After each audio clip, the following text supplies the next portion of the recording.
la présence d'OIT dans le système juridique portugais se manifeste notamment par la référence qu'il est fait à ces règles dans les jurisprudences.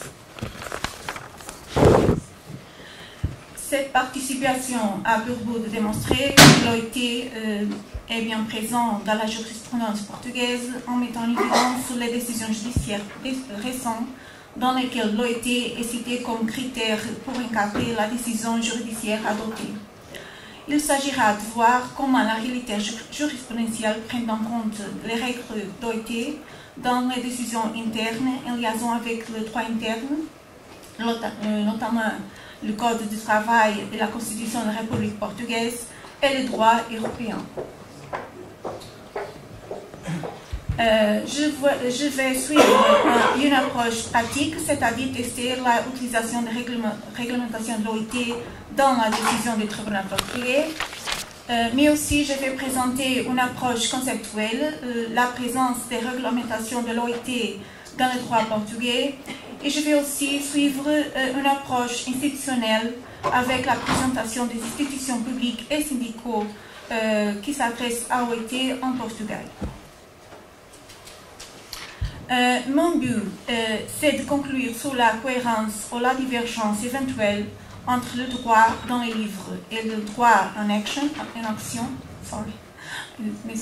excusez-moi, droit en action en ce qui concerne les conventions d'OIT et d'indiquer les mesures appropriées afin de renforcer la cohérence ou de réduire l'écart constaté.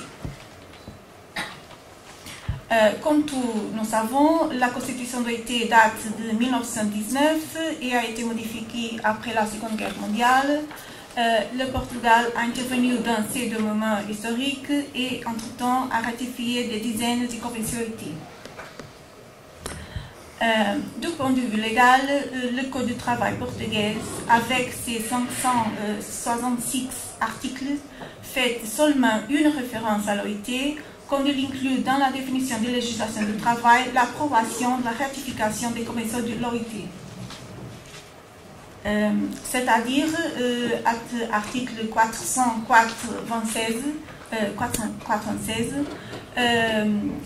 l'article qui règle la notion de législation du travail, il prescrit que la législation du travail désigne les droits et obligations des travailleurs et des employeurs en tant que tels et de leur organisation. C'est régulier et normal. Puis, le nombre 2 dit que sont considérés comme des diplômes de la législation du travail, règlements notamment en matière de contrat de travail, de droit de travail collectif, de sécurité et santé du travail, d'accidents du travail et maladies professionnelles, et formation professionnelle et de processus de travail. C'est aussi un règlement très normal.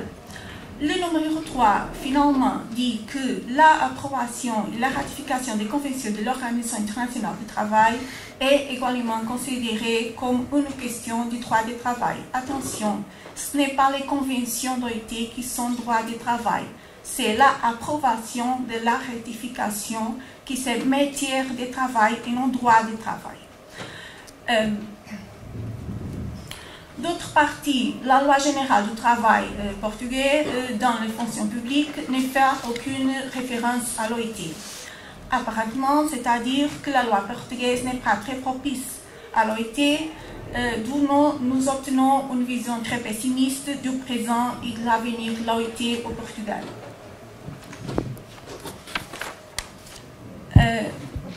Du point de vue institutionnel, il y a deux départements du gouvernement avec compétences directement liées à l'OIT. La ACT, Autorité des conditions du travail, avec des compétences en matière de contrôle et de fiscalisation en vue d'application des réglementations de l'OIT, parmi d'autres compétences. Et l'ADGERT, Direction générale d'emploi et des relations de travail, responsable par des activités techniques concernant l'adhésion du Portugal à l'OIT parmi d'autres missions.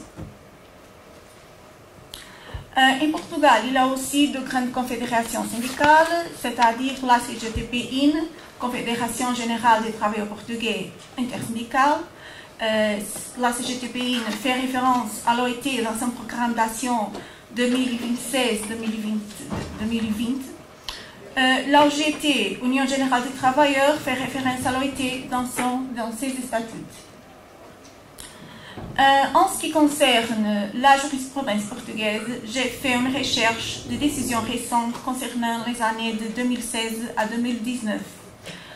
J'ai trouvé des décisions de juridiction commune et de juridiction constitutionnelle qui renvoient directement à la Convention de l'OIT dans ses motivations, tant en domaine du droit du travail comme d'autres domaines du droit.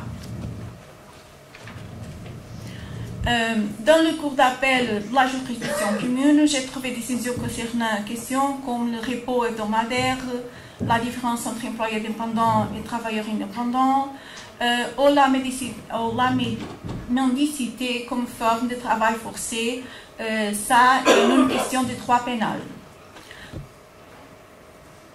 À la Cour constitutionnelle, il y a des décisions récentes concernant questions comme la protection des travailleurs migrants en cas d'abus, la réparation du travail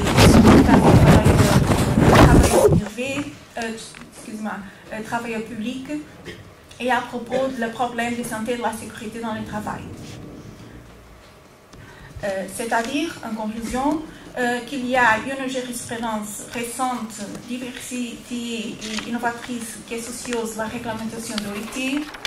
Donc, la mission de l'OIT en Portugal dans son 2e centenaire est très haute.